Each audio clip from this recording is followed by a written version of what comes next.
Muchas gracias a todos por estar aquí, muchas gracias por la invitación a la Universidad Francisco Marroquín y al Centro Henry Hazlitt. Me vais a permitir que comience, en primer lugar, con una exposición que es puramente metodológica. Jorge ya conoce bien cuáles son mis manías, para que entendáis cuál es el punto de partida que yo tengo a la hora de analizar la historia del pensamiento económico.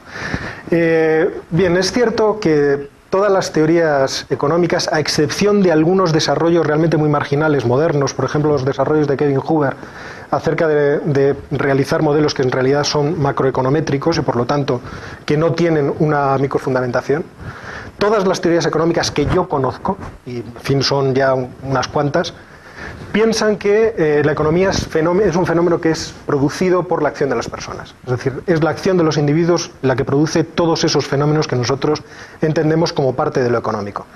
No me refiero solamente al surgimiento de los mercados, al tipo de interés, a los precios, sino todo aquello que nosotros relacionamos con aspectos de la economía. La acción humana es cierto que es demasiado amplia como para considerar que la acción económica ocupa el mismo espacio, el mismo conjunto de definición. Está claro que la teoría económica es un subconjunto dentro de las teorías de la acción humana y que están referidas principalmente a aquellas acciones en las cuales nosotros tenemos que asignar recursos bajo condiciones de escasez. Es decir, cuando tenemos que tomar decisiones acerca, esto lo sabemos todos perfectamente, acerca de fines que compiten entre sí y los recursos no son todo lo abundantes que nos permitieran no tener que tomar ninguna decisión, sino que ya estuviera esta acomodada, son aquellas acciones a las que nosotros denominamos como económicas. El hecho de que toda teoría económica adopte la forma de una teoría de la acción es algo que es realmente muy interesante, porque nos permite tener un punto de apoyo metodológico inicial para poder analizar cualquier teoría económica desde el mismo punto de partida. Es decir, la teoría económica de Adam Smith, las teorías económicas de Karl Menger, las teorías económicas de William Stanley Gibbons, las teorías económicas de Robert Barro, las teorías económicas del último autor que se os ocurra que está funcionando por ahí en el éter económico, todas las teorías económicas son teorías de la acción humana y tienen una misma manera de organizarse. Es decir, todas se conforman a través de unos principios metodológicos similares. Y esos principios metodológicos similares consisten en la especificación de tres elementos. Estos tres elementos son, en primer lugar, obviamente, la definición del protagonista de la acción. Es decir, si la acción es acción humana, lo primero que tenemos que explicar es quién actúa, quién es el individuo que está detrás de las acciones. Y aquí la variabilidad de explicaciones puede ser enorme. Y todos comprendemos ya inmediatamente que aquí es donde entra en juego todo tipo de concepciones antropológicas que tengamos, es decir, concepciones de carácter filosófico acerca de la persona. En segundo lugar, tenemos que definir cuál es el medio en el cual ese agente económico toma las acciones, es decir, ninguna persona toma acciones en el vacío. Y cuando tenemos que definir la acción económica, tenemos que definirla bajo circunstancias concretas, en lugares concretos, en mercados concretos, con circunstancias concretas. Y en último lugar, cuando definimos cualquier acción humana, siempre hacemos alusión a un principio de comportamiento de la persona, que es también un rasgo de carácter antropológico. Es decir, la persona, cuando toma sus acciones, cuando toma sus decisiones, está sometida a un determinado principio de comportamiento regular, que siempre opera cuando va a tomar la acción, cuando va a tomar cualquier decisión. Y ese principio es lo que los economistas llamamos el principio de comportamiento económico. Es decir, la gente trata siempre de conseguir lo mejor para sí, teniendo en cuenta lo que sabe y lo que tiene, o lo que cree tener. Me da lo mismo darle a esto un carácter más subjetivista, ¿de acuerdo? En este principio de comportamiento económico todos los economistas están de acuerdo. Bien es cierto que este principio de comportamiento económico puede adoptar también grados distintos de radicalidad o de profundidad. Porque si yo soy un economista neoclásico, si yo soy Vilfredo Pareto, ahora mismo me instituyo en Vilfredo Pareto, senador vitalicio con Mussolini, casado con una millonaria suiza, en fin, este tipo tan realmente maravilloso y genial, ese agente económico sería una función matemática. Y por lo tanto su principio de comportamiento económico sería un principio de comportamiento optimizador. Y el principio de comportamiento optimizador no es generalmente lo que a nosotros nos caracteriza. porque como siempre tenemos que tomar decisiones en ámbitos de incertidumbre, sin tenerlo todo en nuestra mano, etcétera, nosotros nos conformamos con un grado menos radical, pero no deja de ser, en términos cualitativos, lo mismo. ¿De acuerdo? ¿Está claro esto?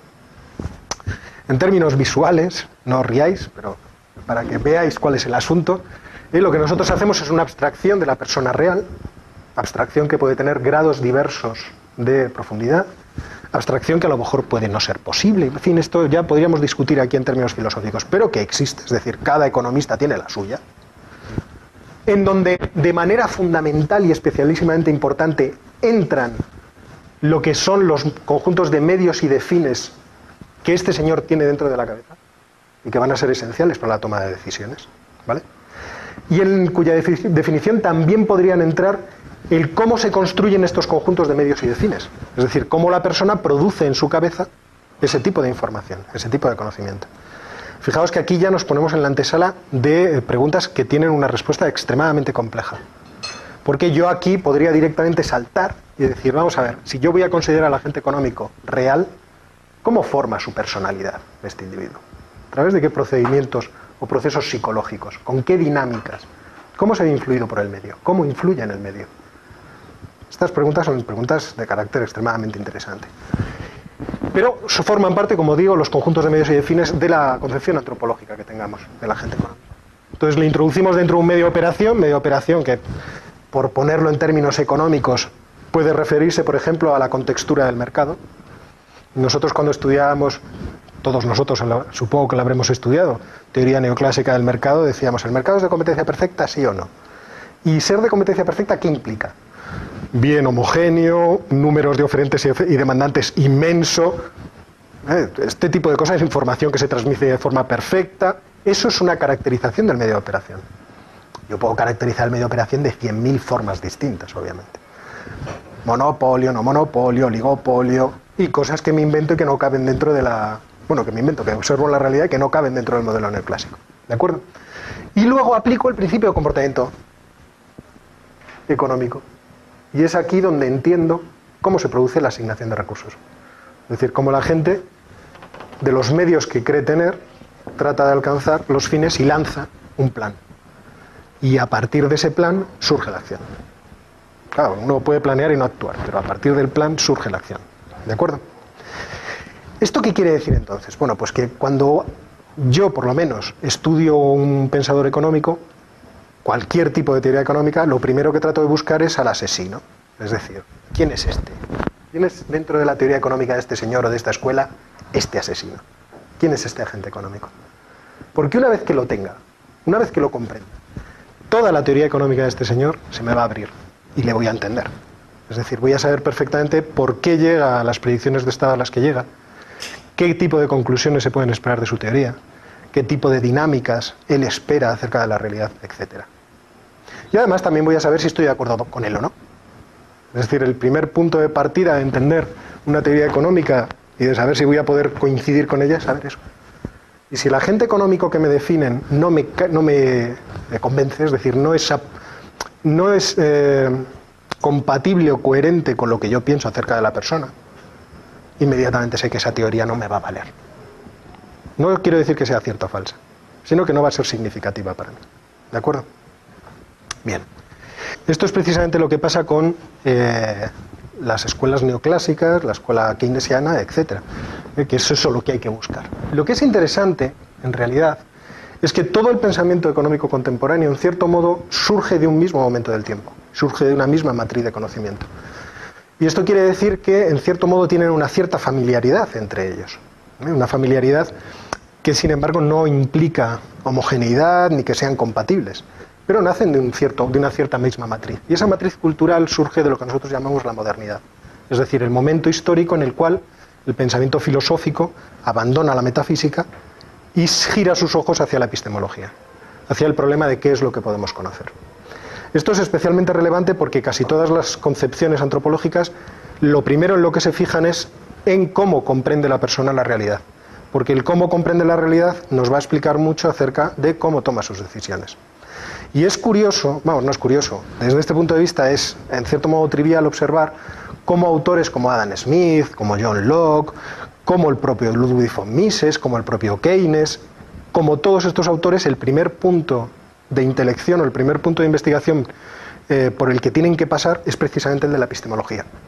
Alguna vez alguna persona se sorprende de que Hayek, en edad ya avanzada, porque tenía 50 años, ¿no? O sea, no era un jovencito, decida dedicarse a escribir el orden sensorial. Bueno, todos sabemos que cuando era un estudiante lo primero que estudia precisamente es psicología y luego se pasa al ámbito de la economía.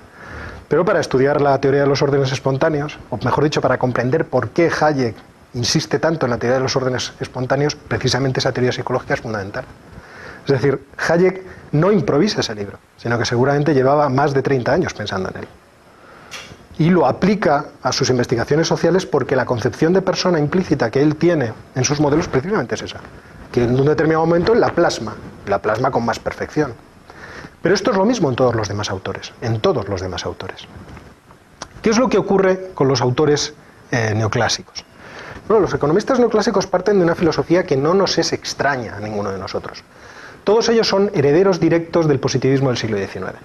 Es decir, son señores que entienden que el único conocimiento que nosotros podemos tener de la realidad es aquel que obtenemos a través de la experiencia sensible. Y que por lo tanto lo único a lo cual podemos llamar conocimiento es aquello que puede ser cuantificado de manera eficiente, de manera práctica. Es decir, que puede ser medido, pesado, tocado, etc. Eso es el conocimiento. Y todo lo demás no lo es. Es otra cosa. ¿De acuerdo? Desde ese punto de vista, solamente existe una forma de investigar la realidad. Es decir, si el conocimiento es esto, no nos queda más remedio que aceptar que todo conocimiento, que cualquier ámbito de conocimiento debe ser investigado de una sola manera. Es decir, el positivismo empuja directamente a lo que nosotros llamamos el monismo metodológico. Y es por eso que los autores del siglo XIX que piensan en un determinado momento en investigar los problemas sociales y son positivistas al mismo tiempo, toman el método de las ciencias naturales para poder explicar qué es lo que le pasa a las personas, cómo actúan las personas y qué se puede esperar, qué podemos deducir de esa acción de las personas. Y entonces autores como William Stanley Gibbons, como Francis Isidoro Edgeworth, como Vilfredo Pareto, León Balrás, todos estos autores lo que hacen es coger el cálculo diferencial, la mecánica racional newtoniana, y tratan de obtener un correlato, un equivalente de los métodos de la física para aplicarlos a las ciencias sociales. Y es muy divertido el leer los libros de estos autores, porque estos autores no se engañan a sí mismos, es decir, no son como muchos autores neoclásicos de hoy en día que no conocen cuáles son las raíces del pensamiento que ellos defienden y que son absolutamente ignorantes de cuáles son sus implicaciones. Ellos lo sabían perfectamente y como eran los pioneros, lo que empiezan es, en casi todos sus trabajos, por lo que empiezan es por establecer tablas de doble entrada para poder asimilar los problemas de la ciencia mecánica a los problemas de las ciencias sociales. Entonces, por ejemplo, Vilfredo Pareto dice, bueno, dado un cierto número de cuerpos materiales, se estudian las relaciones de equilibrio de los movimientos que se pueden dar entre ellos, haciendo abstracción de otras propiedades. Tenemos así un estudio de mecánica. Esto es lo que nos dice la física. ¿Cómo podemos pasar ese concepto a las ciencias sociales? Pues dada una sociedad se estudian las relaciones que la producción y el intercambio de la riqueza suscitan entre los hombres, abstrayendo otras circunstancias. Así tenemos el estudio de una economía política. Y esto no solo lo hace Pareto. Por ejemplo, tenemos aquí definiciones muy divertidas de Gibbons o de Edgeworth. La de Gibbons, la teoría aquí considerada puede ser descrita como la mecánica de la utilidad y el interés propio. O Edgeworth, la concepción del hombre como una máquina de placer puede justificar y facilitar el empleo de términos mecánicos y el razonamiento matemático en la ciencia social. O Irving Fisher, otro de los, en mi opinión, grandes genios del pensamiento económico, estableció una tabla de doble entrada entre los fenómenos mecánicos y la economía. Y trata de asimilar los conceptos físicos con conceptos económicos. Esta gente no era ingenua. Sabían qué era lo que estaban haciendo. ¿Y por qué lo hacen? Pues lo hacen porque parten de unas determinadas premisas, de una determinada preconcepción de la realidad y del mundo.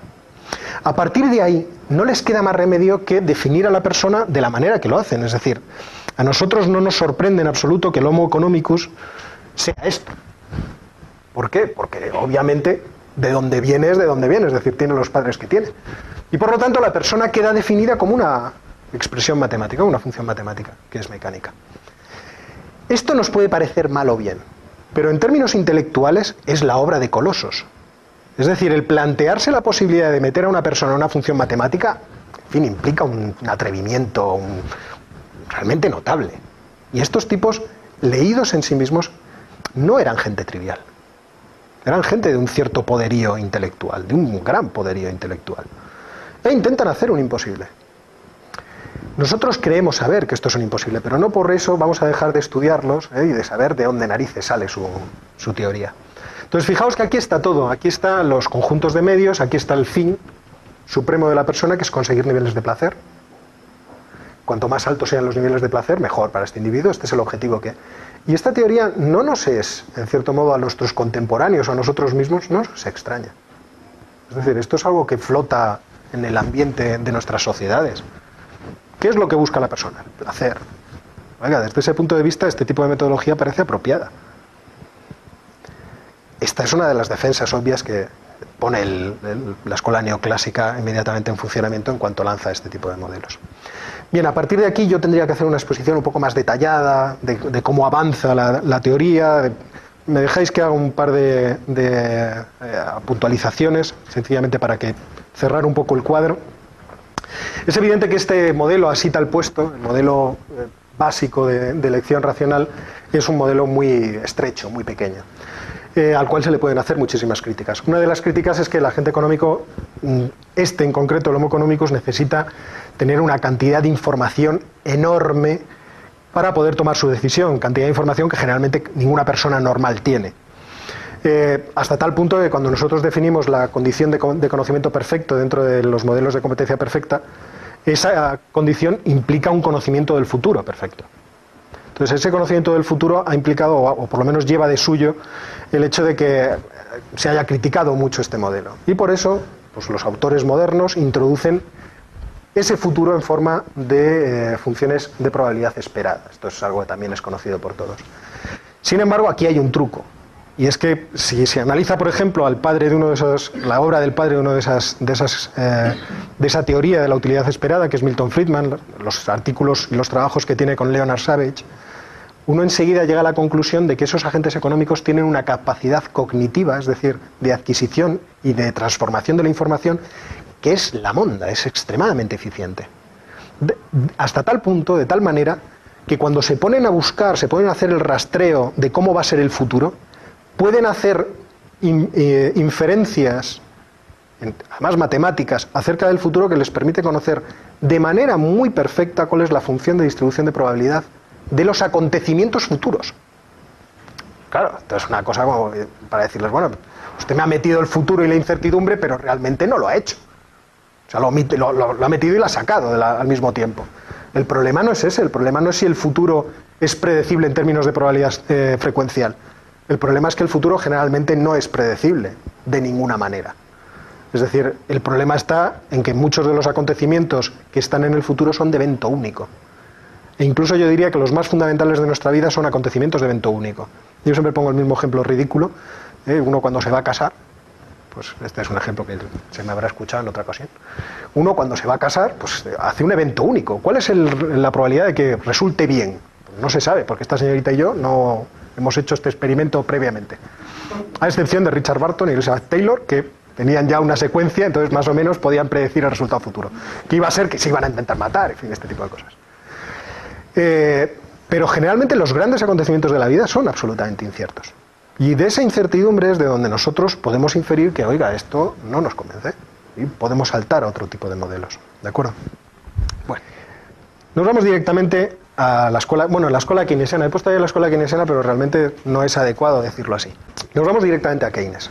Porque sabéis que la escuela keynesiana y lo que es Keynes no es exactamente lo mismo. Lo tengo puesto ahí, mira, fíjate tú qué bien. Todos sabemos que la teoría que Keynes deposita en la teoría general del empleo del interés y el dinero no es en realidad la teoría que nosotros conocemos como economía keynesiana, porque la economía keynesiana no deja de ser una especie de asimilación de ciertos conceptos que están dentro de la teoría general al modelo neoclásico. Entonces, cuando Higgs escribe El señor Keynes y los clásicos, ese famoso artículo en el cual pone en marcha, echa a rodar el modelo de la ISLM, el modelo de síntesis neoclásica, lo que está haciendo en realidad Higgs es responder a una demanda que tienen los economistas neoclásicos de tratar de evitar los daños que la teoría general está produciéndoles. porque la teoría general hay que reconocer que en ciertos aspectos es absolutamente devastadora para la teoría neoclásica, porque plantea el problema justo en las dimensiones distintas, opuestas a la teoría neoclásica. Entonces, la economía keynesiana está claro que es muy diferente de la economía de Keynes. Y yo a lo que me quiero referir ahora es precisamente a la economía de Keynes, es decir, a lo que aparece en la teoría general, que es uno de esos libros que cualquier economista, pero vamos, en realidad yo diría que cualquier político debe leer, porque es una magnífica pieza de engaño, de sofisma, de sofistería, que quizá no haya tenido parangón en la historia. Es decir, la teoría general es una obra maestra del engaño, que además tuvo éxito, y que además tuvo el éxito de gobernar el mundo durante muchísimos decenios. O sea que desde ese punto de vista debería ser un manual que debería destriparse y enseñarse de forma muy cautelosa, cuidadosa a los políticos modernos, que se sabe que esto de la sofística es propiamente lo suyo. Yo no sé cómo es aquí, pero vamos, en mi país ya les digo yo que es exactamente eso. Vamos directamente con Keynes. Bien, Keynes, como sabemos, ha sido una persona que a lo largo de toda su trayectoria intelectual ha estado obsesionado por el control social. A lo largo de los años 20, Keynes publica muchos artículos periodísticos, panfletos, en general trabajos destinados o orientados al público general, a la audiencia media, es decir, no son trabajos académicos, que tienen como función convencer a la gente de que es necesario controlar la sociedad por lo menos en 3 aspectos distintos. El primero es el de controlar el poder adquisitivo del dinero, el segundo, el del control de la población, es decir, no se puede dejar a la gente libremente decidir cuántos niños van a tener. Ya escuchábamos el otro día este premio Nobel de no sé qué, decir que sobran 2.000 millones de personas en el mundo, cosa que a uno le incita siempre a invitar a las personas que lo dicen a que den ejemplo y se vayan quitando de en medio, porque en fin, si el problema es de sobreabundancia, pues... Sí, a mí es que una vez un estudiante me lo dijo, el mundo se está destruyendo por el ser humano. El ser humano debería desaparecer para que el mundo se regenere. Y yo, de ejemplo, ahí tiene la ventana. Entonces, a lo mejor así nos convence. Todos decidimos quitarnos de en medio para que el mundo siga. Claro, son posturas un tanto extrañas, pero en cualquier caso. Y finalmente, Keynes afirma que otra cosa que se debe controlar por parte del Estado son las inversiones productivas. Es cierto que todas estas insistencias de Keynes no tuvieron especial eco, y cuando Keynes intentó hacer un trabajo académico serio, el Tratado sobre el Dinero, tampoco fue excesivamente escuchado. Y entonces Keynes, en mi opinión, cambió completamente la estrategia. Y ahí está la raíz del nacimiento de la teoría general. Sin embargo, la teoría general no podría ser explicada ni entendida si no nos fuéramos a los orígenes del pensamiento keynesiano. Esto es algo que es muy conocido, no es algo que yo haya descubierto, sino que existe bibliografía abundantísima sobre esta cuestión. Keynes, la primera reflexión importante que realiza es un trabajo para obtener un fellowship en el King's College, dirigido por Bertrand Russell. Su intención era analizar desde el punto de vista de la teoría de la probabilidad cómo formamos nuestros argumentos y cómo conocemos la realidad. Es decir, su primer empeño, el primer empeño intelectual serio de Keynes, que era una persona especialmente superdotada en términos intelectuales, es realizar un análisis epistemológico. Ese es el inicio, por así decirlo, de su pensamiento. Y es así como publica en 1921 un tratado sobre la probabilidad. Es cierto que la historia del tratado es muy larga, porque él el trabajo, que se llama Los límites de la probabilidad, lo publica, o vamos, lo presenta en 1909, me parece que es, o 1911, y hasta después de la Primera Guerra Mundial no logra publicarlo entero, o sea que tiene mucho tiempo para reelaborar el argumento.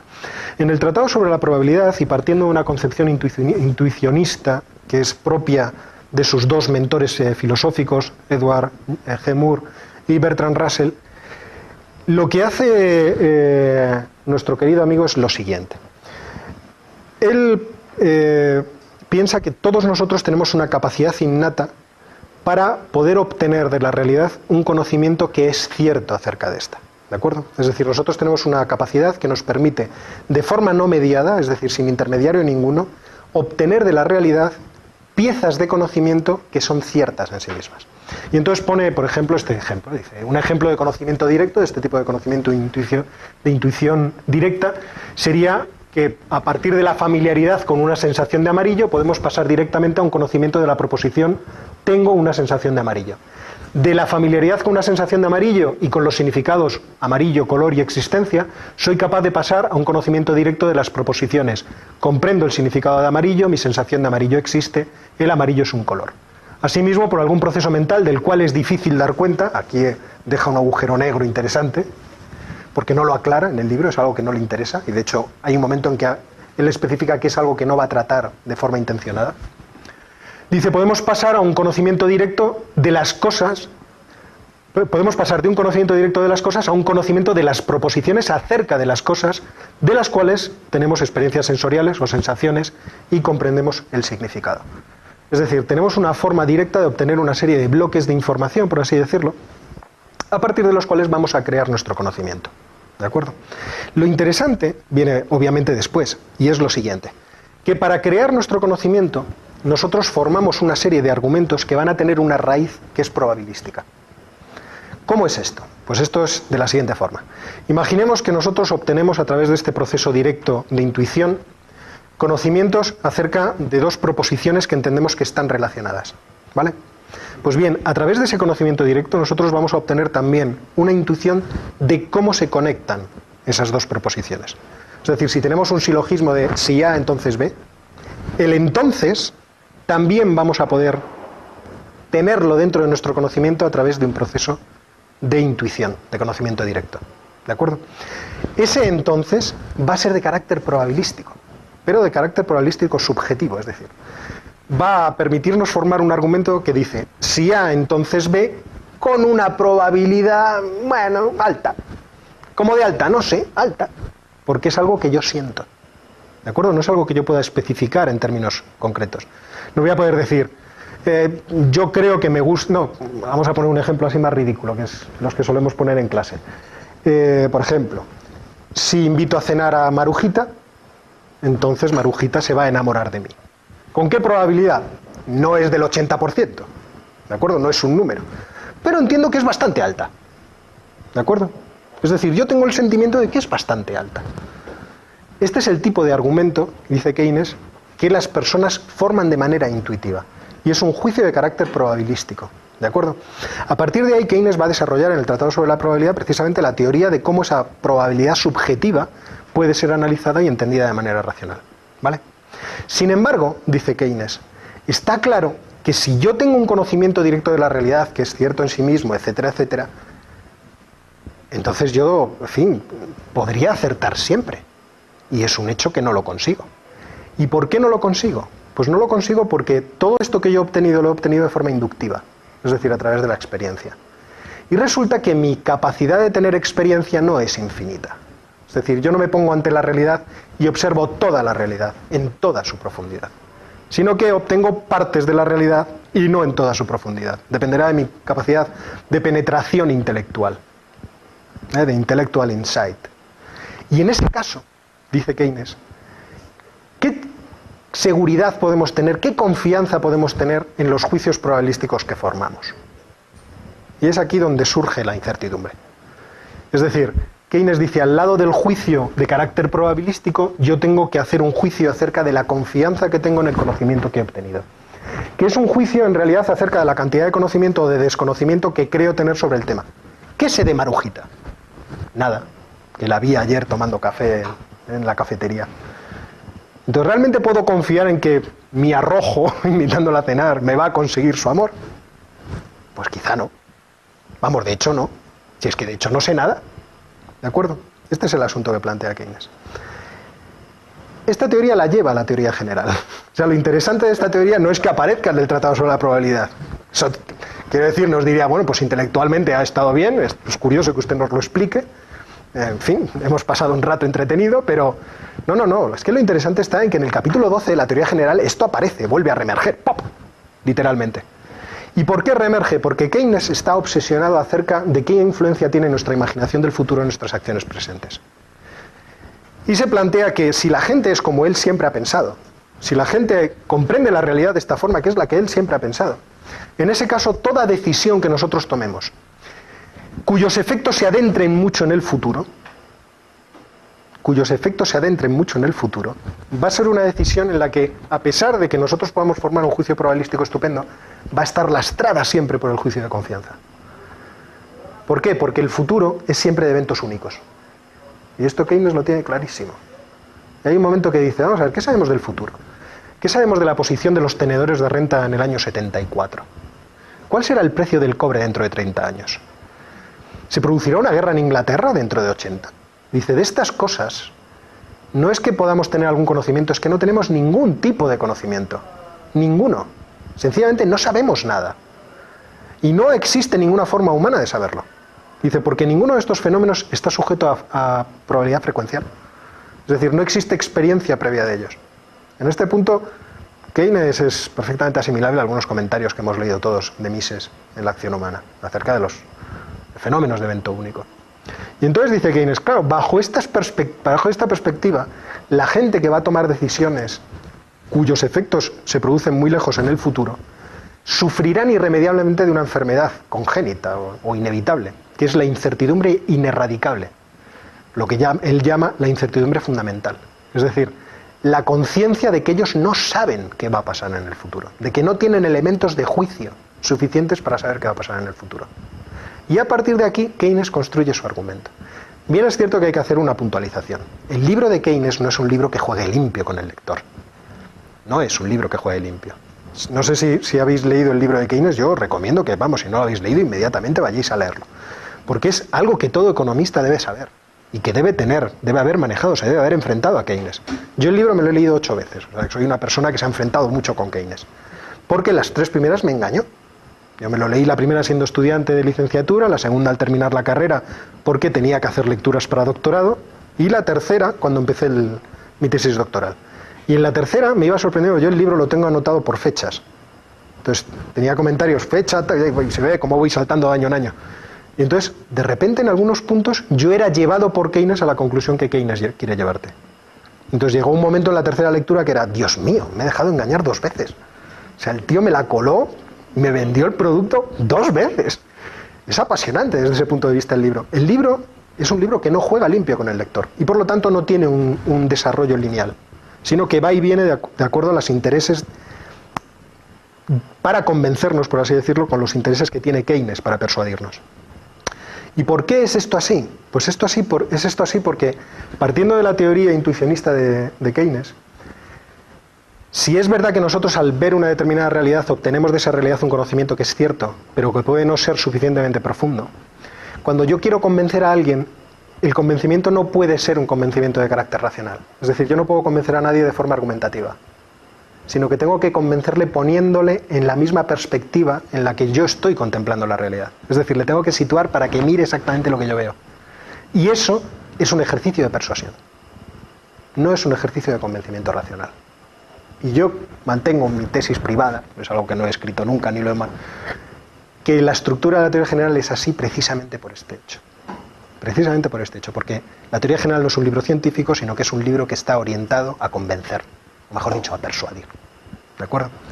Entonces, volvemos al asunto de la teoría general.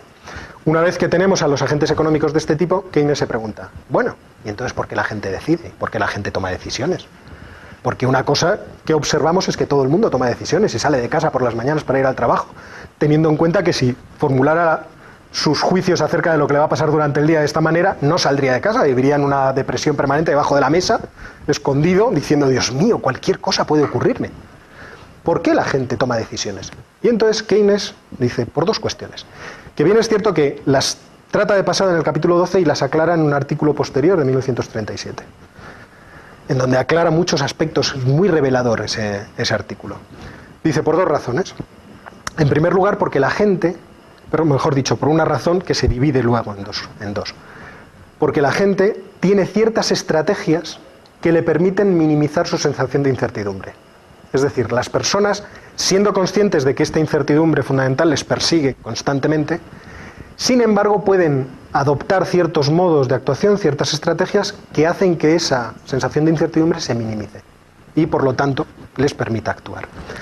La primera de las estrategias es lo que llamamos el comportamiento convencional, y esto Keynes lo explica con cierta profusión, Me refiero a comportamiento convencional cuando hablo de que la gente muchas veces no se fía de su propio criterio, sino del criterio de otros para tomar sus decisiones. Este es un comportamiento típicamente convencional. Yo entro en una institución pública en la que tengo que hacer una gestión, veo dos ventanillas, una está llena de gente, otra está vacía, entonces me sitúo en la fila en la que hay mucha gente porque esos sabrán mejor que yo porque aquella está vacía, ¿no?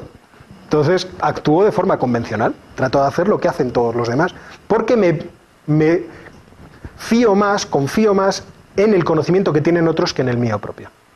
Comportamiento convencional también es suponer que el estado de cosas existente va a seguir siempre. Bueno, la burbuja inmobiliaria no existe, los precios de las casas suben porque existe una razón magnífica, hemos encontrado la palanca de la riqueza perpetua y jamás habrá una crisis financiera. Estas son cosas que yo he escuchado en los últimos 15 años por activa y por pasiva. A pesar de que varios íbamos con la campana diciendo el fin del mundo se acerca, la teoría del dinero y del crédito de Mises lo dice, pero vamos, existen muchas otras cosas que lo dicen. Esto es comportamiento convencional, ¿de acuerdo? Este tipo de comportamiento convencional es adoptado por casi toda la gente,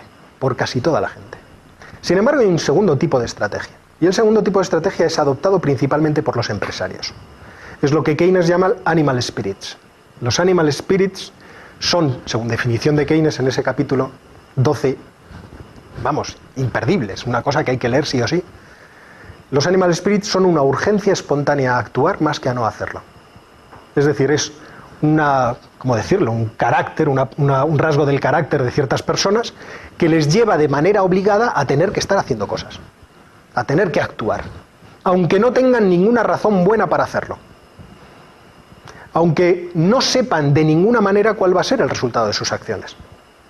Y aquí siempre pongo el mismo ejemplo para que se entienda rápidamente. Hay una escena en una película magnífica del oeste, se llama Los Siete Magníficos, en la cual Steve McQueen llega a un pueblo, son unos pistoleros que van a ayudar a un pueblo mexicano, y cuando llega hay un tipo sentado a la sombra y le dice, tú eres fulano de tal. Y dice, sí, ese soy yo. Dice, tú eres el que se tiró desnudo encima de un cactus. Dice, sí, ese soy yo. Y dice, ¿por qué lo hiciste? Dice, porque en ese momento me pareció una buena idea. Claro, ya una vez que cayó en el cactus cambió. Pero son gente que tiene ese azogue interno que les obliga a actuar más que a no hacerlo. Y estos son los empresarios, precisamente, este tipo de individuos.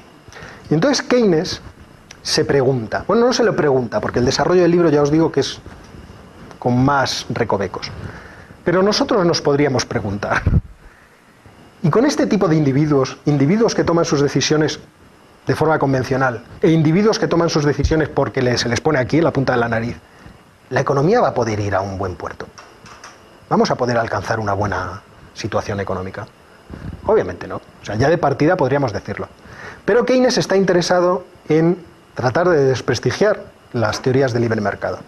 Y entonces en la teoría general se plantea la existencia de solo dos agentes económicos, que son los consumidores y los empresarios. Y entonces dice, ¿qué pasaría si la gente fuera así, como yo digo, y solamente hubiera estos dos tipos de agentes económicos?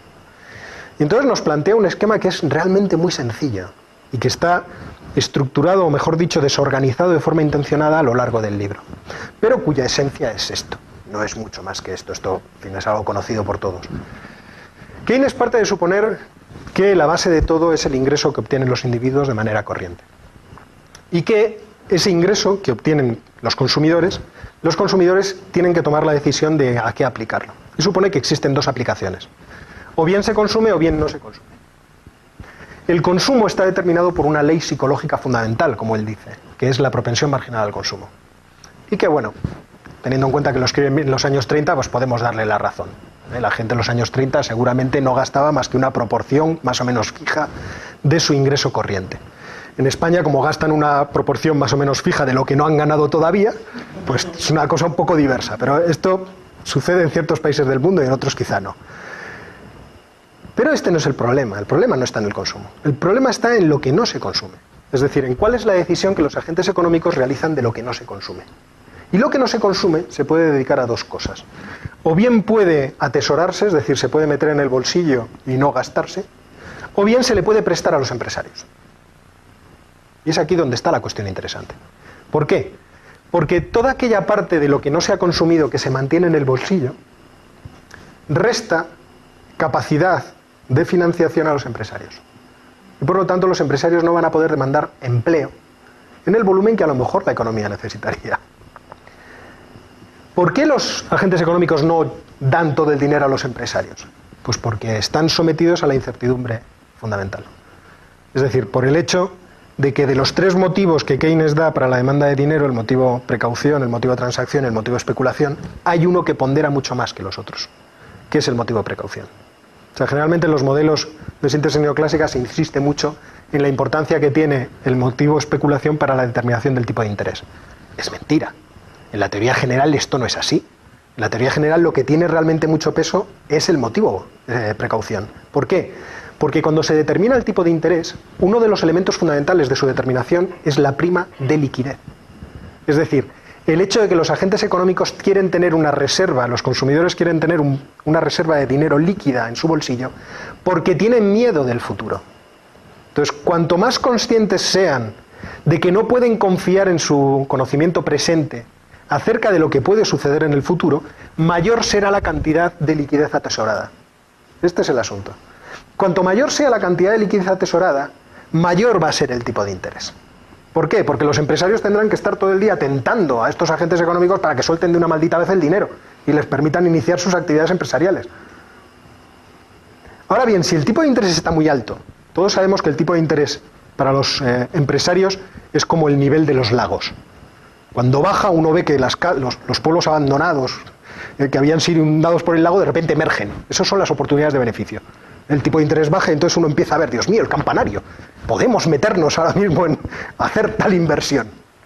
Si el nivel sube, las únicas oportunidades de beneficio que van a estar visibles van a ser aquellas que requieran un retorno de la inversión demasiado elevado. Y si existen rendimientos decrecientes, esto lo argumenta así Keynes, si existen rendimientos decrecientes, entonces habrá una relación inversa entre la cantidad de capital y la tasa de retorno de la inversión. Sencillamente porque la productividad marginal respecto a la cantidad de capital tiene una relación inversa. ¿Ya? Todos, esto no hace falta que lo expliquemos, espero, porque todos lo tenéis bien conocido. En ese caso, los empresarios se encontrarán con que de forma normal, es decir, de forma habitual, van a tener una financiación escasa, debido a que estos inútiles tienen miedo al futuro. Y tienen miedo al futuro porque son como Keynes los ha descrito. Y por lo tanto, de manera natural, la economía llegará a una situación de reposo, en la cual habrá un desequilibrio. Es decir, habrá gente desempleada. ¿Eso lo puede solucionar alguien? No. ¿Por qué? Porque a esto nos ha llevado el laissez-faire, es decir, nos ha llevado el que los individuos, por su libre iniciativa, nos ha llevado allí. ¿Y por qué? Porque son muy defectuosos. O sea, en el fondo de toda esta argumentación de Keynes radica el prejuicio de que la gente es muy defectuosa. Bien, ¿cómo se puede solucionar este problema? Pues es muy sencillo, dice Keynes, tiene que venir alguien a arreglarlo. O sea, como estos no son capaces de arreglarlo solo, tiene que venir el séptimo de caballería, que es el Estado, a arreglarlo. Que en realidad no es el Estado. Keynes dice una frase, dice, yo espero que el Estado, que está en disposición de calcular la eficiencia marginal social del capital, tome partido en estas cuestiones. Pero Keynes en realidad no está pensando en eso. Keynes está pensando, yo que soy el que puede calcular la eficiencia marginal social del capital, debería arreglar esto. Yo estoy convencido de que Keynes está diciendo, esto solo lo puedo arreglar yo. Yo tengo que decidir en qué se tiene que invertir todo esto. Porque al fin y al cabo yo soy una mente superior, alrededor de mis... Esto es algo que no hay que desmerecer. Las biografías que uno lee de Keynes le llevan a la conclusión inmediata de que Keynes era muy consciente de su superioridad intelectual. Y como era muy superior a todos los que había a su alrededor, incluidos sus maestros. Es decir, cuando un tío de repente se encuentra muy superior a Bertrand Russell, dice, caramba, o sea, yo soy un tío que vale mucho. Claro, desde ese punto de vista, a mí nada de lo que me digan todos estos tiene que influirme. O sea, yo estoy por encima de cualquier circunstancia. Yo soy el que determina. Este es el asunto. Y entonces Keynes dice, bien, ¿cuáles son las soluciones que podemos tomar? Y entonces dice, bueno, la primera decisión es inmediata, y que se nos ocurre a todos. El problema está aquí. No podemos dejar que esta gente tome esta decisión. Por lo tanto, debemos socializar la inversión. Esta es la verdadera solución que Keynes propone. Pero claro, inmediatamente empieza a pensar en Inglaterra. Ahí se la imagina llena de hobbits, de tíos fumando en pipa, tomando cerveza a la puerta de sus casas, con los jardines perfectamente podados, y con una escopeta atrás. Entonces dice, claro, si llegamos a su casa y le decimos, mire, vamos a decidir por usted dónde va a invertir y qué rendimiento va a obtener de la inversión. A lo mejor sale con la escopeta y nos pega un tiro, porque el británico para estas cosas es muy suyo. Y entonces Keynes dice, no, quizá esta no sea una buena solución. Pero es la solución que a él le gustaría. Es decir, Keynes piensa en un socialismo moderno que no sea, como él dice, troglodita, como estos bolcheviques, sino que sea un socialismo científico, en el cual ciertas partes de la sociedad sean controladas sin que la propiedad privada desaparezca. Pero enseguida se da cuenta de que efectivamente en Inglaterra esto no tiene futuro, es decir, no se puede justificar. Y entonces pasa al plan B, y el plan B es el manejo de la cantidad de dinero. ¿Cómo puedo conseguir yo la demanda efectiva que no llega al mercado porque estos agentes económicos, los consumidores, lo atesoran? Pues inventando demanda efectiva. Y entonces dice esa preciosa frase de si hace falta queso verde, ¿por qué no inventamos una fábrica de queso verde? Que es especialmente gráfica. Es decir, ¿por qué no manejamos la cantidad de dinero? Entonces es donde viene la segunda parte de la teoría general. La teoría general inmediatamente se transforma en otra cosa. Se transforma en cómo convenzo yo a mis contemporáneos que saben que aumentar la masa monetaria es terriblemente malo, de que es bueno. Es decir, cómo logro yo llegar al sentimiento de mis contemporáneos, de los profesores y estudiantes, sobre todo de economía, sobre todo de los estudiantes, para convencerles de que los modelos que tienen no son válidos y de que aumentar la masa monetaria es bueno. Y casi todo el libro entonces gira, se transforma para poder cumplir ese objetivo. Y es por eso que el libro está desordenado y empieza por donde debería terminar y de repente tiene partes que no están donde deberían estar, porque Keynes va produciendo un argumento que está destinado a convencer a gente que sabe perfectamente que la teoría que Keynes va a defender es falsa. ¿A quiénes ataca primero? Esto es muy significativo. ¿A quiénes ataca primero? Una de las primeras cosas que hace es atacar la teoría del ahorro forzoso de los austríacos. Lo primero. ¿Por qué? Porque sabe que esa es la primera pieza a la que hay que derribar. Es decir, ¿quién tiene más peligro de entre todas las personas que están compitiendo con él en el ámbito académico? Hayek, que le tenía sentado al lado en la London School of Economics. O sea, le tenía aquí, cenaba con él y dice, a este tío hay que desactivarle inmediatamente. O sea, es la primera función, claro, y inmediatamente le pega. Bueno, eso del ahorro forzoso, si no hay pleno empleo, y encuentra un argumento que es, por lo menos, ¿cómo decirlo? No es bueno, pero te deja pensando. Ah, bueno, pues a lo mejor tienes razón, claro, si hay desempleo, todo el ahorro forzoso, claro, pues ¿qué razón tienes? E inmediatamente introduce la propensión marginal al consumo y el multiplicador. Esto tampoco es casual. El multiplicador, que está presentado en los capítulos, si no recuerdo más, 10 y 11, tiene una función que no es la que habitualmente los economistas le han dado. El multiplicador no deja de ser una versión distinta de la velocidad de circulación del dinero. Yo pongo el dinero a circular, va de mano en mano, pues sí, claro, mire usted, genera más un efecto multiplicador. Si usted lo quiere llamar así, pues llámelo así. Pero no es esto lo que Keynes tiene en cabeza. Lo que Keynes tiene en la cabeza, no sé si lo tengo aquí puesto, seguramente no. Lo que Keynes tiene puesto en la cabeza es que conocéis el proceso del multiplicador de la inversión keynesiano. Lo que tiene en la cabeza es una cosa muy distinta, y es que si yo lanzo una cantidad de dinero al mercado, esa cantidad de dinero, si produce infinitas transacciones, genera una cantidad de ahorro que es igual a la cantidad inicial de dinero lanzada. Es decir, el efecto multiplicador no es lo que Keynes va buscando. Lo que Keynes va buscando es explicar cómo, a partir de una inversión inicial, el proceso genera una cantidad de ahorro que es igual a esa inversión inicial. Y esto se obtiene matemáticamente del multiplicador. De tal forma que Keynes argumenta que en la economía no es el ahorro quien precede a la inversión, sino que es la inversión quien precede al ahorro. Es para esto para lo que sirve el multiplicador keynesiano. Es un sofisma, evidentemente, pero es un sofisma que hay que ver cuánto éxito ha tenido. O sea, estamos aquí en el centro Henry Hazlitt, que fue una de las primeras personas que dijo, oiga, esto del multiplicador parece una estupidez muy grande, ¿no? ¿A ustedes no les parece una multiplicación? Y entonces él lo argumenta perfectamente. Todos, si habéis leído a Hazlitt, en la crítica que hace de Keynes, es que es devastador en ese punto. No recuerdo si Hazlitt toma este argumento que yo estoy diciendo, pero es que Keynes a esto es muy dado, a darle la vuelta a los argumentos. Y entonces, ¿qué es lo que está haciendo Keynes? Keynes está tratando de desmontar todos los argumentos que el enemigo le puede presentar para afirmar que un aumento de la masa monetaria es malo. En el capítulo 21 salta, porque hay saltos grandes, en el capítulo 21, que se llama la teoría de los precios, Keynes insiste en que si hay una situación de pleno empleo es cuando surge la verdadera inflación, true inflation. Pero si hay desempleo, no. Y pone una serie de restricciones al modelo que son leoninas para demostrar que efectivamente en situaciones de desempleo la función de oferta agregada es bastante plana. Y por lo tanto aumentos de la demanda efectiva producen aumentos de la inflación, pero no muy importantes. Como hay una especie de intercambio entre la inflación y el desempleo, son buenos. Ahora, eso sí, no lleguemos al pleno empleo, porque Keynes no era tonto, conocía perfectamente el efecto de un aumento de la masa monetaria. De hecho, él había defendido justo lo contrario en el breve tratado sobre la reforma monetaria. Dice, pero tened cuidado que cuando se llegue al pleno empleo hay que parar, que os conozco. Sois capaces de seguir aumentando la masa monetaria después y producir una inflación, una espiral que nos destruya. Una vez que Keynes ha cerrado su verdadero objetivo, que es defender el aumento de la masa monetaria para evitar, o mejor dicho, para sacar a la economía de la crisis del 29, no sé si esto del aumento de la masa monetaria es familiar para nosotros hoy en día, claro. Pero parece que hay cosas que nunca cambian. Inmediatamente pasa a la tercera medida. Y la tercera medida, curiosamente, es la redistribución de la renta, a la cual le dedica 4 páginas de todo el libro. Así muy de pasada. Sí. Esto se puede, uno va al libro y lo ve. O sea, que es que no. A la redistribución de la renta Keynes le dedica 4 páginas. 4 páginas en las que dice, bueno, la propensión marginal al consumo es diferente en los ricos y en los pobres. Porque un rico se las ve en figurillas, hay mucha dificultad de que se gaste todo su dinero. Esto es cierto, si yo tuviera 1.000.000 de euros para gastar cada día, a lo mejor no podría gastármelo. Bueno, pues, a lo mejor sí, pero vamos, te lo tendría difícil, porque no es... Mi vocación en la vida no es estar todo el día en el supermercado ni en el centro comercial comprando de manera compulsiva.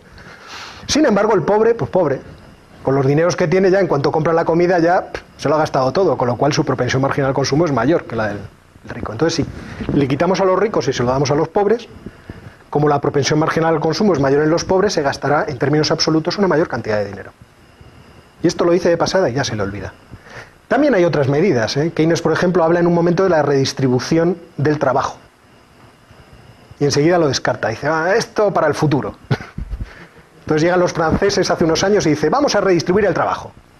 O sea, yo ahora estoy hablándoles, y en un determinado momento llega una persona por la puerta y dice, fuera. Entonces yo ya me voy y él sigue dando la clase. Esto es la redistribución del trabajo. Pero enseguida Keynes lo descarta. Y hay otros argumentos que podríamos profundizar en el asunto. Y vuelvo al principio, lo que es realmente interesante de todas estas teorías es que todas ellas son previsibles, en cierto modo, partiendo del tipo de agente económico que han pensado. La escuela austríaca, sobre la cual haré un comentario sencillamente de pasada, la escuela austríaca en este sentido es curiosa. ¿Por qué? Porque en realidad tiene 3 padres o 3 agentes económicos distintos. Esto es algo de lo cual también somos todos conscientes. Es decir, Menger no piensa en el mismo tipo de persona en la que piensa Mises. ¿Por qué? Pues porque Menger tenía un trasfondo cultural o filosófico que era aristotélico, por lo tanto más esencialista. Mises era un kantiano, que en cierto modo se transforma luego en ciertas valoraciones del conocimiento en un humiano, es decir, un defensor de la teoría de David Hume. Y luego tenemos al bueno de Hayek. Y Hayek en realidad tiene una especie de camino propio. ¿Por qué? Porque Hayek escribe el orden sensorial. Y en el orden sensorial él da el salto que otros autores no habían podido dar porque no existía el conocimiento científico acerca del comportamiento del cerebro. Y entonces plantea un agente económico que en ciertos aspectos es un poco distinto. ¿Qué es lo que permite que estos 3 momentos distintos de la escuela austríaca en cierto modo converjan y nos permitan seguir manteniendo una doctrina económica más o menos estable? Pues el hecho de que el conocimiento subjetivo es en lo que realmente incide en cada uno de estos autores. Es decir, el hecho de que los individuos actúan a partir de un conocimiento que han obtenido a través de la experiencia, y el hecho de que estos 3 autores no tratan de simplificar la naturaleza humana, sino que tratan de hacer una comprensión lo más realista posible, dado, en fin, obviamente sus presupuestos de partida, de lo que es la persona, les permite llegar a una coincidencia. Esto es lo que es realmente interesante. Y lo que nos permite a otros autores que venimos después, a otros pensadores, decir, pues existe homogeneidad, ciertamente, y podemos seguir defendiendo un cuerpo más o menos único de doctrina dentro de la escuela austríaca.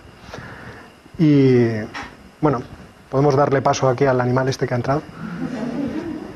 Y yo creo que es bueno dejarlo aquí. para que, en fin, ahora venga el turno de preguntas si es que tenéis alguna. Pues nada, ahora ya es la clase pasa, la pelota pasa al otro lado. Bueno, si alguien quiere ponerse aquí, yo me dejo distribuir el trabajo mientras me paguen igual. Yo siempre digo lo mismo.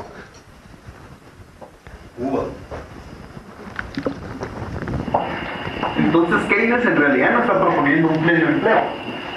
Vamos a ver, Keynes está proponiendo un método que él piensa que es bueno para obtener el pleno empleo. Sí lo está proponiendo. Él cree que a través de crear demanda efectiva y de crearla de la nada se puede llegar a la situación de pleno empleo. Pero que una vez que hemos llegado a la situación de pleno empleo, probablemente tenemos que pasarnos a otro tipo de medidas. O sea, Keynes era mucho menos dogmático de lo que pensamos. Keynes era quizá, creo yo, despectivo respecto de la naturaleza humana y respecto de otras personas, en el sentido de lo que se puede esperar de ellos. Y por lo tanto pensaba que hay que controlarles, hay que tenerles dominados. Porque además, en esa propia, en el movimiento, en la propia dinámica que generan las personas ignorantes, hay un riesgo para la sociedad, para el cuerpo social. Y no hay que olvidar que entre una de las muchas contradicciones que tenía Keynes era la de ser un enorme patriota. Él era un gran patriota, era un gran amante de Inglaterra. Perdón, de Gran Bretaña. Y de hecho, una de las demostraciones de que lo es su viaje a Bretton Woods, sabiendo que está muy enfermo y que es posible que no resista los rigores del viaje. Y de hecho muere al poco tiempo, o sea que, en fin, él estaba dispuesto a sacrificarse por la patria, no era una persona... Pero es cierto también que, bueno, tiene este juicio acerca de las personas y de cómo hay que someterles, por así decirlo, a control para que la sociedad vaya bien. Y pensando en la teoría del conocimiento, y digamos, si uno considera que entiende a grosso modo la escuela austriaca, uno ve que todos estos fenómenos como el ciclo económico no tiene sentido querer intervenirlo, es decir, querer hacer que el mercado se comporte como una persona o un grupo quiera. Y digamos que Keynes y los neoclásicos es a la inversa. ¿Cómo es que ellos explican que hay cosas en la sociedad que no aceptan que se den de forma espontánea y que traigan sus consecuencias? Ahí hay varias cosas que decir. Keynes pensaba que el ciclo se podía prevenir. No pensaba que se pudiera solucionar. O sea, Keynes en el capítulo 24... No, el capítulo no... Ahora ya me bailan los capítulos. Yo creo que es el capítulo 24, en el último, cuando explica el ciclo. Keynes sabe que el ciclo se puede producir, y la explicación que da es que llega un momento en que se revierten las expectativas de los agentes, cosa que por otra parte podemos entender que es cierta. Y que en esos momentos los agentes se comportan de manera convencional de forma masiva, cosa que también es cierta. Es decir, los agentes económicos en los mercados de valores, cuando les entra el pánico, se mueven como si fuera una bandada de peces. Y es a esto a lo que se refiere Keynes cuando habla de comportamiento convencional. Entonces, Keynes es consciente de que hay un momento, en el momento de auge, en que pueden revertirse las expectativas de los agentes y que ese margen de beneficio, cuando pasa a ser negativo, hace que los agentes económicos se retiren del mercado. Y en ese momento él dice que el mercado se hunde, se deprime, y que el tiempo necesario para salir de la crisis es más o menos largo, teniendo en cuenta cuál es la capacidad de entrada en obsolescencia de los bienes de capital y de recuperación de la confianza de los agentes. Entonces Keynes piensa que una vez que hemos entrado en el ciclo hay que dejar que el ciclo se purgue, o sea, que el sistema se purgue. Porque que el sistema se purgue solo, es decir, que se cure solo, que se cure solo. Porque no hay forma de intervenir en esos casos. O sea, tú no tienes forma de convencer a la gente de que recupere la confianza, ni tienes forma de evitar que los bienes de capital que no son rentables lo sean. Entonces es mejor dejar que el asunto se salga por sí mismo. Pero sí es cierto que defiende que es posible anticiparse a que el ciclo se produzca. Entonces él defiende mantener la economía en una situación de semi-boom, inyectando dinero de forma constante y permanente en el sistema económico. No al infinito, él mantiene un sistema que es el que nosotros hemos estado viviendo hasta hoy y que seguiremos viviendo en el futuro. O sea, la Reserva Central soltando dinero en la economía y retirándolo para que la economía esté siempre empujada por el incentivo de mayor demanda dentro del sistema, que es para lo que sirve la masa monetaria. Eso por un lado. Bien es cierto que Keynes no ve ni por asomo ni le interesa cuáles son las verdaderas causas, cuáles son las condiciones primeras que son las que producen el ciclo, que son el dinero fiduciario y la reserva fraccionaria. Eso no lo ve. Entonces Keynes no ve esa razón.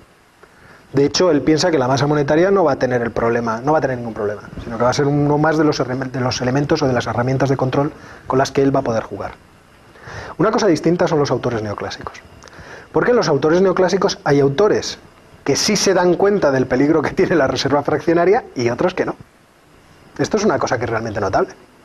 Y los que no desprecian a los que sí. O sea, todos sabemos que existe una corriente de la escuela ortodoxa que es bastante despectiva respecto del resto de los economistas. Porque entienden que como no hacen modelos matemáticos, pues no hacen verdadera ciencia. Cuando uno coge a un matemático y le enseña los modelos que hacen estos economistas, y dice, son una patata desde el punto de vista económico, matemático. O sea, son verdaderamente malos. Porque todos sabemos que muchos de nuestros economistas matemáticos son físicos que no sirvieron para la física y ingenieros que no sirvieron para la ingeniería. Y uno de los casos más notables es Premio Nobel de Economía. O sea que, en fin, aquí hay cosas que... Sí, pero en fin, estas cosas siempre pasarán y no nos tenemos por qué sorprender. Pero hay economistas neoclásicos que, teniendo en cuenta la teoría neoclásica, comprenden que el sistema financiero está mal construido desde un punto de vista lógico. O sea, yo muchas veces, cuando alguien me rebate, por ejemplo, me rebato yo a la escuela austríaca, yo en muchos casos entiendo que no soy austriaco. Pues comparto muchas cosas, pero otras no tengo por qué compartirlas. Es decir, me parece que en un científico el ser seguidor a ultranza de las teorías que ha recibido es malo. O sea, uno tiene que someter las cosas a crítica y tiene que enfadarse con los autores en los que tanto ha confiado cuando era estudiante y rebatirles y decirles que no y tratar de ir más lejos. Entonces, cuando estoy yo pensando en estas cosas, siempre entiendo que los austríacos, a pesar de todo, siempre tienen una ventaja enorme respecto del resto de los economistas. Y es que disfrutan mucho de la lógica. Es decir, el sentido común es algo que les acompaña. Y les acompaña de manera bastante eficiente. Y en la consideración de cómo funciona el sistema financiero, no hace falta tener un modelo de la persona especialmente, no. Lo que hace falta es tener un poco de sentido común. Y todos sabemos que si yo meto dinero en un banco y alguien lo saca y me dicen que el dinero está dentro del banco, me están mintiendo. Están produciendo algo que no es posible, que va contra la lógica. Y como yo siempre digo, algo que a Parménides seguramente le produciría horror. Pero que es uno de los milagros del tiempo moderno. Y es que el dinero está y no está al mismo tiempo en el banco. Y además de que está y no está, el dinero se multiplica con mucha más eficiencia que los panes y los peces. O sea, eso sí que es un milagro. O sea, yo meto dinero en un banco, lo sacan y se ha multiplicado de repente. Dices, ¿cómo es esto? Y lo vuelven a tener, lo sacan y ya se ha multiplicado otra vez. Y cada vez hay más dinero. Y dices, oiga, pero esto hemos encontrado una herramienta fantástica. El sentido común nos dice que eso no está bien. Y hay una cosa que la gente suele olvidar. Y es que efectivamente existen legalidades dentro del ámbito de lo social. Es decir, la legalidad, el que existan leyes de comportamiento, no es algo privativo de la naturaleza. O sea, todos sabemos, y más en esta universidad, que si yo me salgo por esa ventana, voy a ser castigado de forma inmediata por la ley de la gravedad. ¿Por qué? Porque estoy violando una ley. Esto sí que es una cuestión puramente jurídica. Yo violo la ley y me castiga. Lo que pasa en la naturaleza, me castiga en el acto. Entonces, a plomo caigo. Aquí, además, una buena caída. Y en el caso del mundo social pasa lo mismo.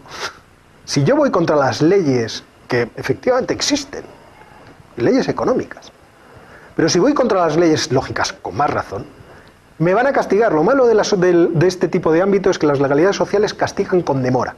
Es decir, no te matan inmediatamente. Te matan al cabo de unos años, pero te matan. Y eso es lo que nosotros comprobamos con el sistema financiero moderno. Vamos contra la lógica y al final, ¿qué es lo que pasa? Que las leyes de la lógica atacan nuestro comportamiento y nos derriban. Es notable, yo cuando alguna vez discuto de estas cuestiones con gente que no es economista, me dicen, bueno, pero podemos correr el riesgo, porque efectivamente este sistema permite un crecimiento de la economía, de la actividad económica, muy acelerado en los tiempos de auge. Es decir, acelera el comportamiento económico, porque acelera la cantidad de dinero que hay y por lo tanto aumenta la demanda y hace que muchísima más gente entre dentro de la actividad económica. Entonces te dicen, ¿por qué no jugar a este juego? Este es uno de los peligros al que nos enfrentamos. a que incluso explicando las cosas bien podemos encontrarnos con que la gente nos diga, bueno, pues ¿qué más da? Ya encontraremos cómo controlar la máquina. Y eso es lo que vamos a vivir además, ¿no? en el futuro. Entonces, por esa sencilla razón, por estas razones tan sencillas, creo yo que los economistas neoclásicos no quieren ver el problema y se centran más en el asunto de cómo podemos regular el mecanismo. Hay razones adicionales, ¿eh? Todos somos conscientes, yo es una broma que gasto mucho, todos somos conscientes de que cambiar el sistema financiero moderno es prácticamente imposible. Es prácticamente imposible. O sea, requeriría de un consenso social que es muy difícil de conseguir. Muy difícil de conseguir. Y además requeriría de que en el proceso a nosotros no nos mataran. Porque si yo mañana llego y le digo a los bancos comerciales del mundo, miren ustedes, les voy a quitar la reserva fraccionaria. Yo soy el ministro de Economía Mundial y he decidido que esto es malo, malísimo y que así no hay crecimiento económico ordenado ni nada. O sea, esto es una verdadera chapuza. Inmediatamente me harían como le hicieron al pobre juez Falcone en Italia. El juez Falcone era un juez anticorrupción que se metió con la mafia. Entonces un día iba por la autopista y la autopista voló. Los de la mafia llegaron con excavadoras, hicieron un agujero, metieron los explosivos, lo taparon, lo asfaltaron y esperaron a que el señor Falcone apareciera. Pues eso es lo que me pasaría a mí. Sin ninguna, vamos, a mí no me cabe la menor duda. Entonces, claro, es muy difícil el pensar qué tipo de solución le podemos dar a estos problemas. A manera de comentario, quizás con respecto a la escuela neoclásica y keynesiana. En la escuela neoclásica estamos muy familiarizados con la metáfora de que el agente económico es o una caja negra o una especie de máquina de cálculo permanente altamente eficiente. De hecho, me señalaba que es reflejo de la filosofía que en general predominaba en las ciencias durante el siglo XIX y que fue adoptada por esa escuela económica. Tal vez una metáfora que es un poco menos conocida con respecto a la escuela keynesiana es que en efecto Keynes adopta un principio de tener dos tipos de agentes económicos, como pues, señalaba muy bien, adopta un principio masculino y femenino en efecto.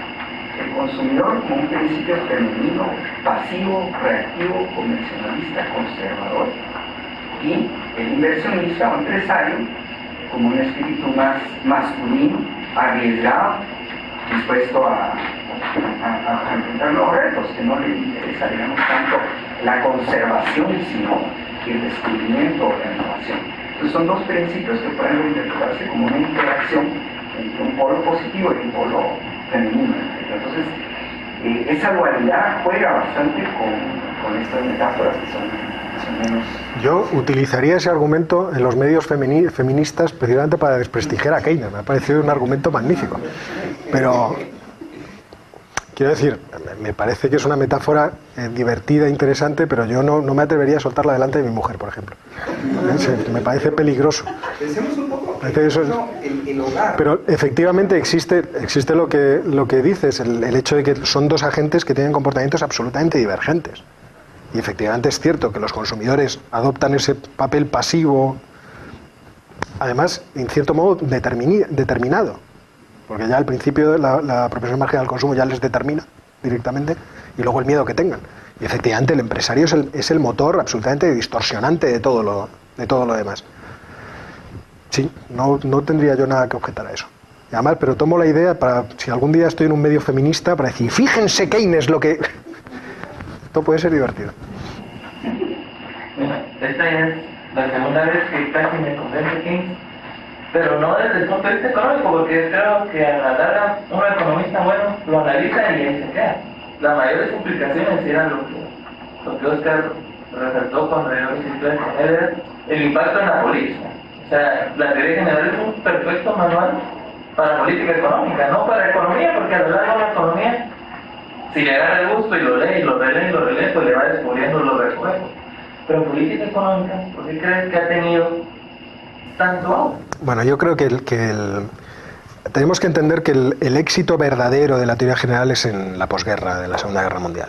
Entonces, no es raro que las propuestas que daba Keynes fueran aceptadas de manera muy rápida por una población que acababa de sufrir, en fin, el acontecimiento más espantoso que ha vivido la humanidad nunca, y que vivían una situación de depresión extraordinaria.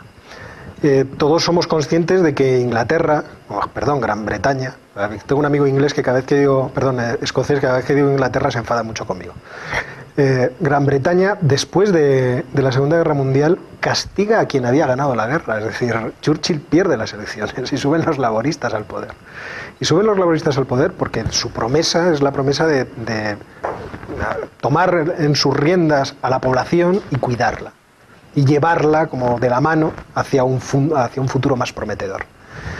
Y también entra dentro, y hay que entenderlo, de la naturaleza humana, el tratar de convencerse a sí misma de que el Estado tiene capacidad y potencia suficiente como para resolver todos nuestros problemas, de que va a actuar como un padre servicial y nos va a resolver todas aquellas dificultades que se van a presentar en el camino.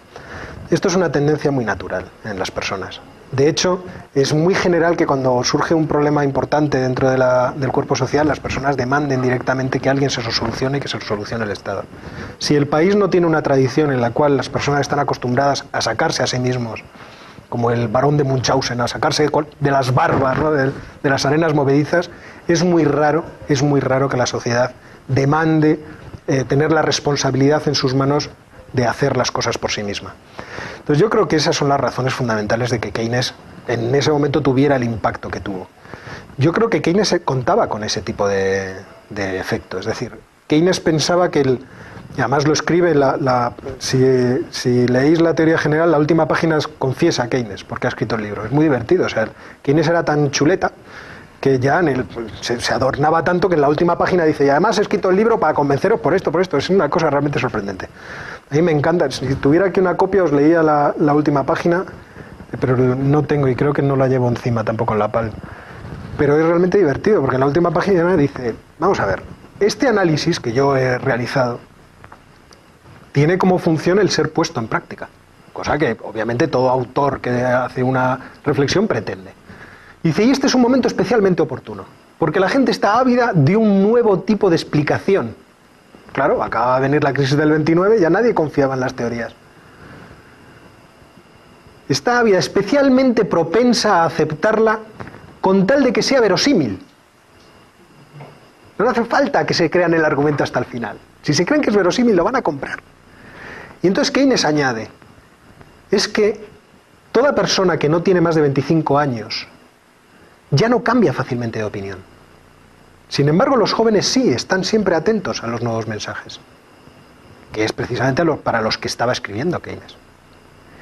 Porque no hay que olvidar que todo el mundo es deudor de algún filósofo difunto y generalmente mediocre, dice también Keynes. O sea que tampoco es que la gente, en fin, tenga unos supuestos o parta de unos fundamentos filosóficos especialmente sólidos. No. Y entonces termina diciendo, porque realmente lo que es importante para la economía no son los intereses creados, en absoluto. Lo importante para la economía son las ideas. Y termina, para bien o para mal. Y es también significativo que la última palabra del libro sea evil. Esto, no sé yo si lo hizo ya aposta para rematarse en una volatina. Pero es realmente divertida. Entonces yo creo que eso es lo que explica que Keynes tuviera ese éxito extraordinario. Además luego, claro, las sociedades europeas adoptaron de una manera muy, ¿cómo decirlo?, muy entusiasta el sistema socialdemócrata, el sistema de economía del bienestar, que tuvo un gran éxito, tampoco vamos a negarlo, tuvo un gran éxito para las poblaciones. Bien, es cierto que tuvo un gran éxito porque tuvo una financiación inicial por parte de los Estados Unidos de América, en fin, y más cosas. Y que es en realidad el sistema que la gente demanda. O sea, la gente va a seguir demandando keynesianismo durante mucho tiempo. Pero porque han vivido en esa tradición. Solo una postilla antes de dar paso a más preguntas. Y es posible que los Estados Unidos de América pierdan gran parte de su impulso si es que se transforma en una socialdemocracia, como parece que puede pasar con el gobierno de Barack Obama. Eso es una cuestión que ya veremos. Sí. Yo creo que, por lo que Jorge dice, las tonterías keynesianas solo son posibles desde la perspectiva del monopolio público de la emisión del bien de cambio. Creo que ese es el fundamento básico, porque en el sentido lógico que mencionaste, si a un grupo social se le dice aquí está la máquina de hacer dinero sano, pero no haga más de $100, digamos, que esa es la unidad monetaria, cada día, si no esto se arruina. La gente lo haría durante un tiempo, al rato empezaría a decir a alguien que tiene la necesidad superior, voy a hacer los 300 de los próximos 3 días, y esa lógica condición regularía que al final ese grupo social echa a perder el juego que originalmente era perfecto, teóricamente. Ese es todo el conflicto, y por eso estoy de acuerdo contigo que es irreversible el proceso de mantener una política keynesiana. Hombre, podríamos volver, que esto también es un riesgo, porque los keynesianos, una vez que cayeron en la cuenta de que los neoclásicos les habían estafado y que les habían quitado al teórico, les habían quitado a Keynes, resurgieron y existió una escuela propiamente keynesiana en la Universidad de Cambridge, protagonizada principalmente o comandada por Tony Lawson y compañía. Pero pueden volver a un cierto origen en el cual el aumento de la masa monetaria no sea el elemento fundamental de la política. Porque, como he dicho, la primera solución que ellos pretendían o que pretendía Keynes era la de la socialización de la inversión. Entonces, no nos debería extrañar que en un futuro ese tipo de mensaje vuelva a aparecer. Porque esto es como el Cid campeador, o sea, vuelve después de muerto a todas las batallas. Más tarde, más temprano, sabemos que va a ocurrir. Entonces, es posible que si los aumentos de masa monetaria caen en desgracia, el keynesianismo resurja por esta otra vía, que era en realidad la que Keynes quería. Porque Keynes no pretendía, yo creo que Keynes, como bien cuenta Hayek, ahora mismo no me acuerdo en qué libro, como bien cuenta Hayek, Keynes no tenía como principio teórico fundamental el aumento de la masa monetaria, sino que pensaba que era una medida localizada para un momento concreto del tiempo. Sí, pero es que ese ha sido el argumento que siempre se plantea, es decir, es para ahora, es un poquito lo que crece. Sí, pero no, a lo que me refiero es que Keynes no tenía como intención primera, o no tenía como fundamental intención que el aumento de la masa monetaria fuera la política permanente. Pero por eso se sabe que se toma ese concepto básico de Keynes. Sí, claro, obviamente. Pero es significativo que cuando Hayek cuenta esa anécdota... Para el político. Sí, sin ninguna duda. Pero puede ser lógica para el político también lo otro, eso es a lo que me refiero. Porque cuenta Hayek que en una cena él le echa en cara a Keynes y dice, bueno, es que nos has metido en un problema. Y el problema puede ser muy grave. Si estos discípulos tuyos siguen aumentando la masa monetaria, nos van a meter en un problema y tú lo sabes. Y entonces Keynes al parecer le dijo, bueno, si eso pasa, escribiré un libro, y dice Hayek que con un gesto de la mano, que supongo que sería una cosa así, cambiaré la situación. Y lacónicamente termina Hayek diciendo 3 meses murió. 3 meses después murió Keynes. Con lo cual ya no le daba tiempo a hacer nada de eso. Entonces está claro que Keynes no tenía como objetivo, no tenía como punto final de su argumentación el aumento de la masa monetaria. Lo que pasa es que el aumento de la masa monetaria hay que reconocer que es una herramienta maravillosa. Todos nos gustaría tener esa máquina en casa. Es cierto, esto no se puede negar. Si yo tuviera esa máquina en casa, bueno, vamos, me hubiera venido con toda mi familia. Ahora mismo estarían mis niños por aquí corriendo y tal. Y mi mujer hablándonos de aristotelismo. La norma de solo $100 durante unos días. Hombre, solo $100 millones durante unos días. Que al final de cuentas es como una forma que encontraron para mantener el poder también, ¿verdad? O sea, manipular la actividad económica. Bueno, no diría yo eso. Quiero decir, es una herramienta que ya está en manos de cualquiera. Cualquiera que llega al poder ya la tiene. Pero Chávez tiene más caja chica para lograr. No, pero Chávez tiene una ventaja y es que él tiene la fortuna de que allí pues, el petróleo emana. Claro. Solo una pregunta. Usted mencionó que Hayek tenía su propio camino en cuanto a la, digamos, a la epistemología, a su teoría del conocimiento. ¿Por qué se refiere a eso? Porque aun cuando uno lee ciertos ensayos de Hayek, da la impresión de que tiene algo kantiano en él, ¿o no? Vamos a ver, eso es cierto. Es cierto por lo siguiente. El pensamiento contemporáneo social surge de un rechazo del pensamiento metafísico. Es decir, de la afirmación de que nosotros somos capaces de enunciar verdades que tienen carácter universal. Esta es una afirmación que uno puede aceptar o no, pero en cualquier caso es un hecho histórico que a partir de un determinado momento, principalmente con el pensamiento de Guillermo de Ockham, el rumbo del pensamiento filosófico cambia. Y en ese momento se inicia un camino en el cual hay una desconfianza respecto del conocimiento, de la capacidad de conocer de las personas.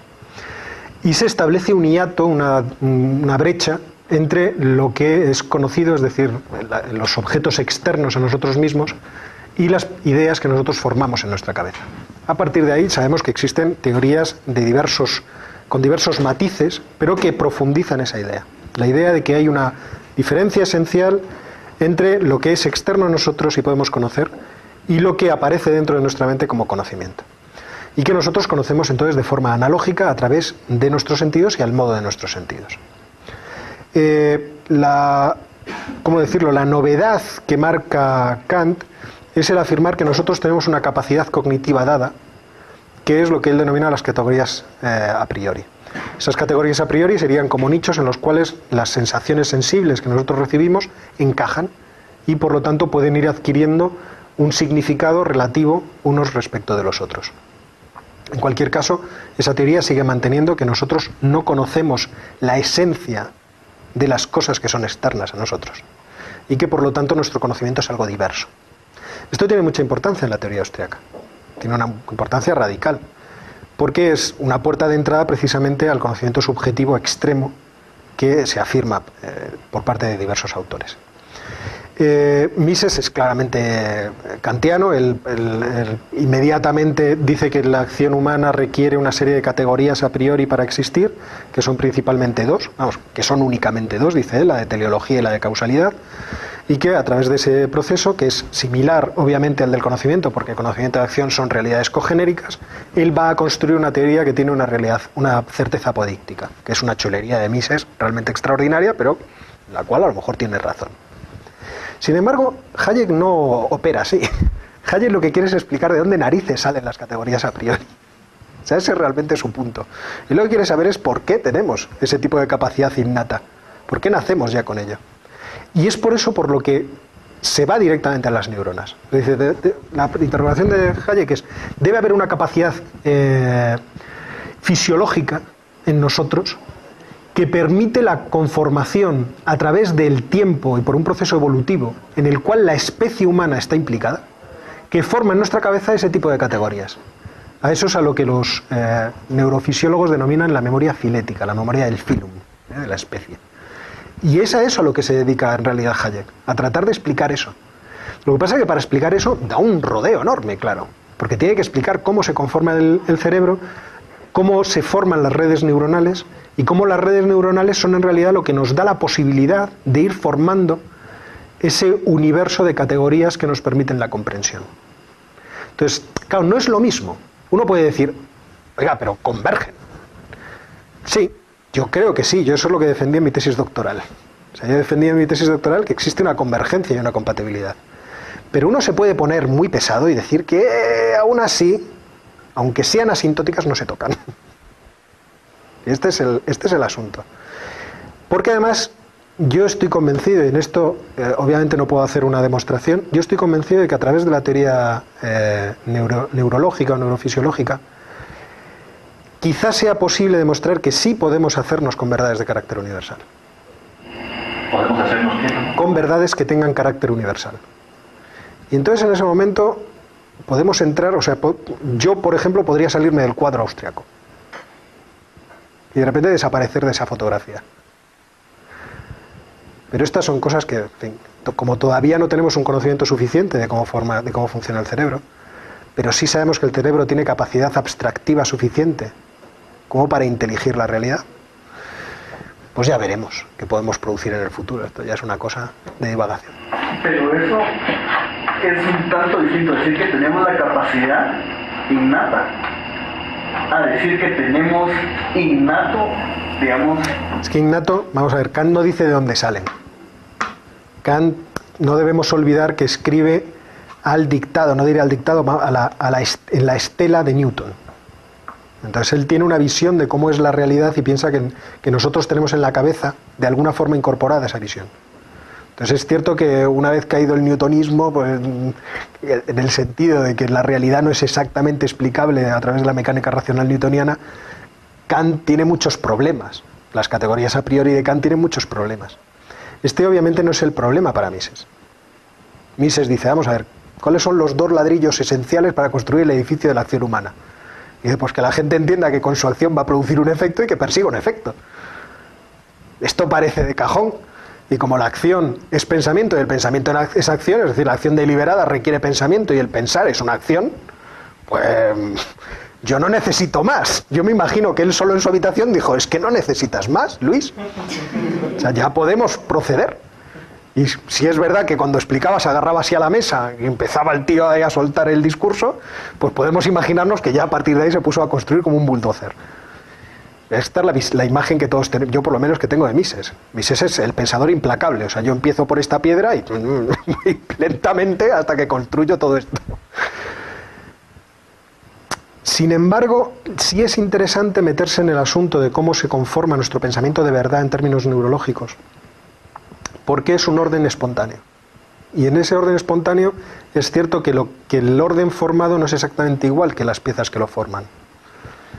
Y entonces el camino que abre Hayek es un camino de extraordinario interés para la ciencia social. Y que lamentablemente nosotros tendremos que seguir. Yo tengo en casa ya una colección de libros de neurofisiología demasiado grande, que tendré que empezar a leer.